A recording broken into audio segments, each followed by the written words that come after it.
Hello everyone. तो कैसे हैं आप सभी। उम्मीद है आप सब अच्छे होंगे। तो आज हम चर्चा करने वाले हैं रूस और यूक्रेन के युद्ध के बारे में।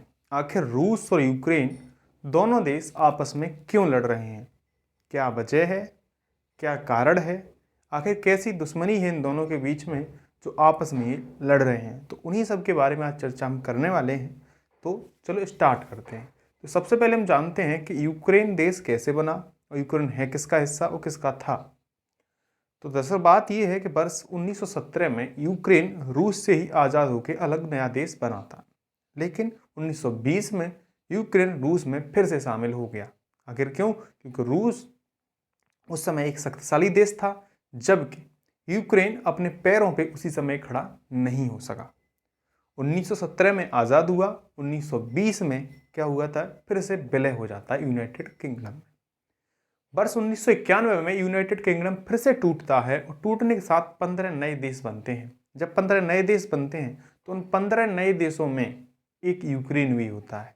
और यूक्रेन जो होता है, यूक्रेन 1991 से लेकर के 2021 तक चलता रहता है, अपने देश पे अपने अर्थव्यवस्था संभालता है, अपने विकसित देश यानी विकासशील देश बना रहता है। होता क्या है कि 2021 में वो एक नाटो संघ में शामिल होना चाहता है, जो रूस नहीं चाहता कि यूक्रेन नाटो संघ में शामिल हो जाए। कोई नाटो कहता है, कोई नेटो कहता है, NATO, नेटो संघ में शामिल होना चाहता है। आखिर क्यों नेटो संघ में शामिल होना चाहता है और क्या वजह है कि रूस नहीं चाहता कि यूक्रेन नेटो संघ में शामिल हो। दरअसल बात यह है कि नेटो एक संघ है 30 बड़े देशों का। वो 30 बड़े देश कौन कौन से प्रमुख थे? America, Germany, China. ये 30 ऐसे ही बड़े बड़े और देश हैं जो उसमें शामिल हैं।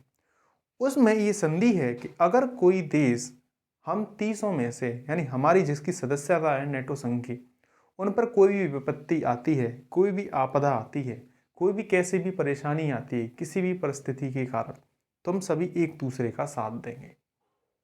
हम सभी एक दूसरे का साथ देंगे। अगर अभी मान लीजिए यूक्रेन नेटो संघ में शामिल होता, अगर नेटो संघ में शामिल होता तो रूस से लड़ने के लिए बाकी 30 देशों की सेना होती वहाँ पे, लेकिन अभी वो शामिल नहीं है, तो इसलिए कोई भी नहीं है।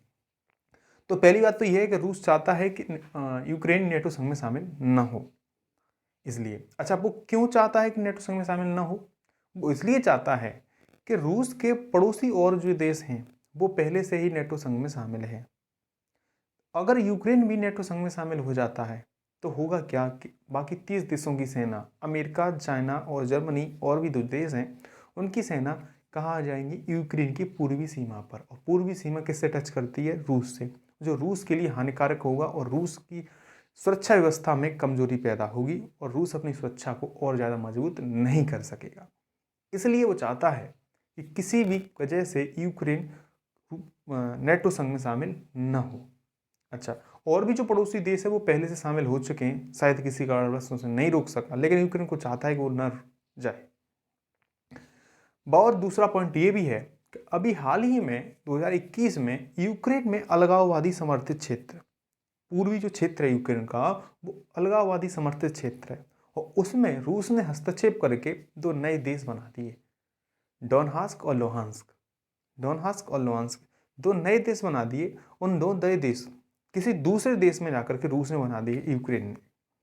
तो यूक्रेन में जब रूस आकर के हस्तक्षेप कर रहा है, 2 नए देश बना रहा है और यूक्रेन कुछ भी नहीं कर पा रहा, तो उसके सामने ये मजबूती परेशानी आती है कि वो नेटो संघ में शामिल हो जाए, जिससे क्या होगा कि और भी जो देश हैं उसकी सहायता करेंगे। लेकिन बात ये भी है, जब वो देश अभी साथ नहीं दे रहे, जब उस पर परेशानी है, तो क्या वजह है वो आगे साथ भी देंगे?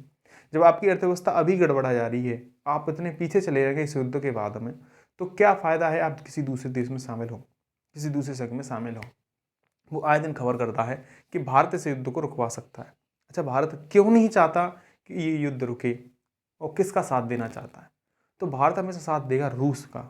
क्यों देगा? क्योंकि जब जब भारत पे विपदा आई है, जब जब भारत पे युद्ध हुआ है, तो हमेशा साथ किसने दिया है? रूस ने दिया है। चाहे वो 62 का युद्ध हो, चाहे 71 का युद्ध हो, चाहे कुछ भी, जब भी बात आए, तो जब भी बात आती है तो हमेशा रूस ही भारत का साथ देता है। तो भारत अगर रूस का साथ देगा तो दुनिया में क्या होगा?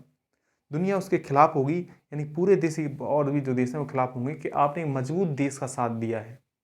ठीक है। अच्छा, अब वो यूक्रेन का साथ देगा तो रूस से लड़ाई हो जाएगी, क्यों? इसलिए वो किसी के देश में हस्तक्षेप नहीं करना चाहता कि चाहे जो भी हो अपनी देश अपनी सहमति से युद्ध को रोक सकते हैं। अभी होता है क्या है कि यूक्रेन चाहता है, अमेरिका से मदद मांगता है कि आप मेरी मदद कीजिए, अपनी सेना भेजिए, लेकिन बाइडन जी अभी भी सेना नहीं भेजे हैं यूक्रेन में। लेकिन जब बाइडन हमें भेज ही नहीं सकते तो हम बाइडन के संग में शामिल होने से क्या फ़ायदा है? बाइडन अभी मदद नहीं कर रहे तो उनके संग में शामिल होने से क्या फ़ायदा है यूक्रेन को? तो दरअसल बात यही है कि आखिर यूक्रेन और रूस में युद्ध क्यों हो रहा है। ठीक है, उम्मीद है आज का पॉइंट आपको क्लियर हो चुका होगा कि रूस और यूक्रेन आपस में दोनों देश क्यों लड़ रहे हैं। क्लियर है? अगर आज का ये पॉइंट क्लियर होता है तो वीडियो को लाइक कीजिए, चैनल को सब्सक्राइब कीजिए, अपने दोस्तों में शेयर कीजिए। Thank you so much. हम आगे की वीडियो में नाटो संघ के बारे में जानने की कोशिश करेंगे। Clear? Thank you so much.